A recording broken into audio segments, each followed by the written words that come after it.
자, 많이 힘드신가 보네요. 자, 봅시다. 108쪽에 이제 WHO 하겠습니다. 자, WHO는 발족 연월일 48년 4월 7일. 그래서 4847 하시면 되고요. 달력에 가셔서 4월 7일 보시면 세계보건의 날이라고 써 있습니다. 하여튼 이건 창립이기 때문에 그렇고, 그 다음에 기억하실 건 뭐냐면 본부가 스위스에 있습니다. 스위스의 제네바에 있다. 이런 것들도 그냥 보기 중에 쓱 나오는데, 근데 그렇게 나오진 않아요. 본부가 어디냐 이런 식으로 나오진 않을 거예요. 보기 중에 슬쩍슬쩍 나올 겁니다. 예, 그렇게 해서 아시면 되고요.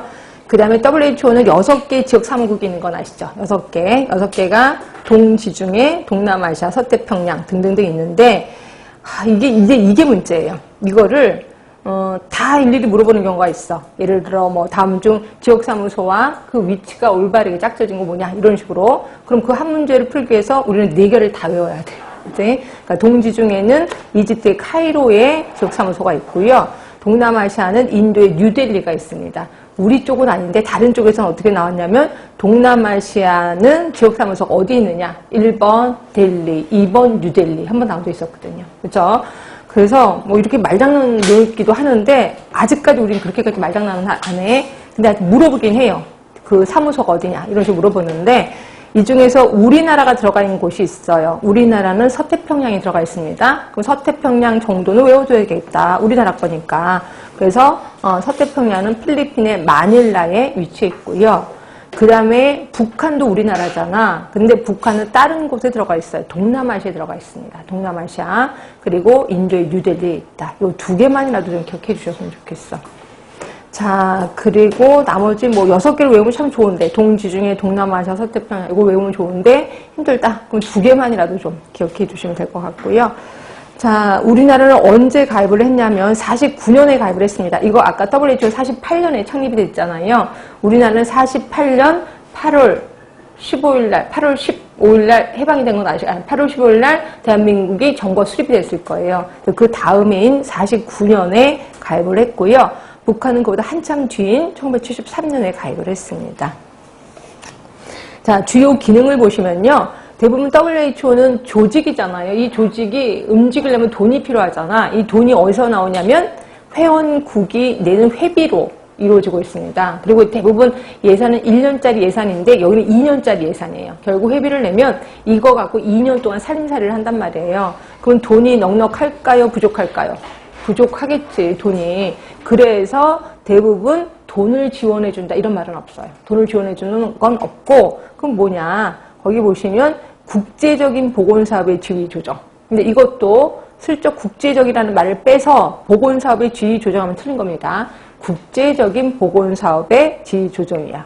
그리고 기술 지원, 자문해주고 이런 거지. 암만 눈 씻고 봐도 돈을 준다 이런 건 없다 이렇게 보시면 됩니다. 그래서 그렇게 좀 기억해 주시면 되고. 자, 그다음에 기타 국제보건기구는 그냥 슬쩍 넘어가겠습니다. 자, 그래서 이제 WHO까지 끝났고, 그 다음에 이제 우리나라 사회보장제도에 대해서 좀 얘기를 할 건데, 사회보장이라는 거는 그거예요. 자, 내가 대한민국의 사람으로 태어났어. 근데 돈이 없어. 그렇다고 해서 개나 돼지처럼 살 수는 없겠지. 그래서 네가 대한민국 국민이라면 기본적인 건 해줄게. 이거 우리 사회보장제도라고 표현하는 거고요. 자, 사회보장제도에 대해서 제일 처음 얘기한 사람은 비스마르크입니다. 독일의 비스마르크. 그리고 미국이 최초의 사회보장법을 제시했고, 아무래도 사회보장이 가장 잘 발달한 나라는 영국이겠죠. 그래서 결국 세계, 비스마르크는 독일 사람입니다. 그리고 세계 최초의 사회보장법을 만든 나라는 미국. 그 다음에 가장 잘 발달된 나라는 영국. 이 정도는 좀 알아두시면 좋고요. 자, 우리나라 사회보장제도 들어가겠습니다. 자, 우리나라 사회보장제도는 크게 세 가지.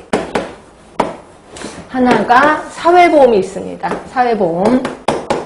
그다음에 또 하나가 공공구조가 있어요. 공공구조. 또 하나가 사회 서비스. 그래서 크게 3개가 있어요. 여러분 쓰실 필요 없어요. 거기 그림이 써 있으니까. 자, 이 중에서 가장 많은 것을 차지하는 게 사회보험. 거의 95%를 차지하고 있습니다. 그리고 공공구조가 5%긴 하는데 거기다 조금씩 점점 줄어들고 있다 이렇게 생각하시면 돼. 그래서 지금은 거의 한 2, 3% 정도. 하여튼 5% 이하다 보시면 되고요. 사회 서비스는 그냥 별건 아니에요. 사회 서비스는 뭐냐면 노인복지 서비스, 그 다음에 장애인 복지 서비스 이런 거기 때문에 특수한 사람만 해당이 되는 거죠. 그래서 저는 이거 설명 안 할 거고요. 이 중에서 가장 큰 사회보험 당연히 설명 들어갈 거고, 그러니까 사회보험은 뭐냐면 내가 보험료를 내고 내가 혜택을 받는 거예요. 그러면 민간보험하고 차이점은 뭔데, 민간보험은 들고 싶은 사람만 드는 거잖아. 근데 사회보험은 강제로 들어야 돼. 국가가 강제로 합니다. 그래서 내가 이거 보험료를 안 냈어? 그럼 이제 재산이 차압이 들어오는 거죠.